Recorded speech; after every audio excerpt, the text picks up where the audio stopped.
আজি 2020 চনৰ মে মাহৰ 15 তাৰিখ শুক্ৰবাৰ বছৰটোৰ 136তম দিন বছৰটো শেষ হ'বলৈ আৰু 230 দিন বাকী অসমীয়া লেখাৰে 1942 শকৰ জেঠৰ 1 দিন জানো আহক আজিৰ দিনটোত সংঘটিত হোৱা কিছুমান ঘটনা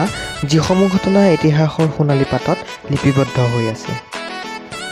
1 নম্বৰ 1998 চনৰ আজিৰ দিনটোতেই ভাৰতীয় ডাক বিভাগে লোকনায়ক অমিয় কুমাৰ দাসৰ নামত ডাক টিকেট প্ৰৱৰ্তন কৰে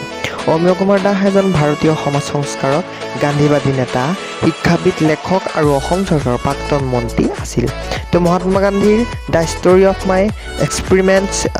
উইথ ট্ৰুথ অসমীয়ালৈ মোৰ সত্য অন্বেষণৰ কাহিনী নামেৰে অনুবাদ কৰিছিল তেওঁক 1963 চনত দেশৰ তৃতীয় সৰ্বোচ্চ অসামৰিক সন্মান পদ্মভূষণ প্ৰদান কৰে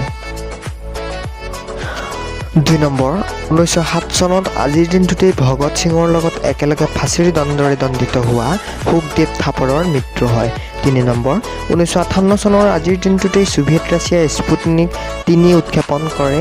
4 নম্বৰ 1960 চনৰ আজিৰ দিনটোতেই ছোভিয়েট ৰাছিয়াই স্পুটনিক 4 উৎক্ষেপণ কৰে 5 নম্বৰ 1967 চনৰ আজিৰ দিনটোতেই বলিউডৰ মোহময়ী অভিনেত্ৰী মাধুৰী দীক্ষিতৰ জন্ম হয় 6 নম্বৰ আজিৰ বিশ্ব পৰিয়াল দিৱস 7 নম্বৰ 1859 চনৰ আজিৰ দিনটোতে বিজ্ঞানী পিয়েৰ কুৰিৰ জন্ম 8 নম্বৰ 1873 চনৰ আজিৰ দিনটোতে ইষ্ট ইণ্ডিয়া কোম্পানী ভংগৰ সিদ্ধান্ত 9 নম্বৰ 1914 চনৰ আজিৰ দিনটোতে এভাৰেষ্ট জয়ী পৰ্বতাৰোহী তেনজিং নৰ্গেৰ জন্ম 10 নম্বৰ 1955 চনৰ আজিৰ দিনটোতেই কবি সাহিত্যিক দণ্ডিনাথ কলিতাৰ মৃত্যু 11 নম্বৰ 1956 চনৰ আজিৰ দিনটোতেই অসমৰ ৰাজ্যপাল হিচাপে সৈয়দ ফজল আলীৰ কাৰ্যভাৰ গ্ৰহণ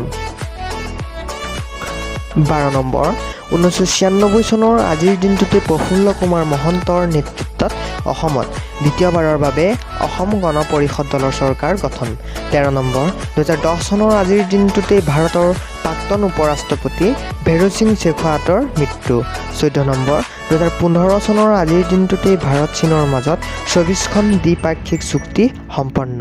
আজিৰ ভিডিঅ'টো ইমানেই ধন্যবাদ মোৰ এই ভিডিঅ'টো যদি ভাল লাগিছে তেন্তে লাইক কৰিব আপুনি যদি মোৰ চেনেলটোলৈ নতুনকৈ আহিছে তেন্তে মোৰ চেনেলটো ছাবস্ক্ৰাইব কৰি কাষত থকা বেল আইকনটো প্ৰেছ কৰিব যাতে মই নতুনকৈ বনোৱা ভিডিঅ'সমূহৰ ন'টিফিকেশ্যন পোনপ্ৰথমে আপোনালোকৰ ওচৰলৈ যায় ধন্যবাদ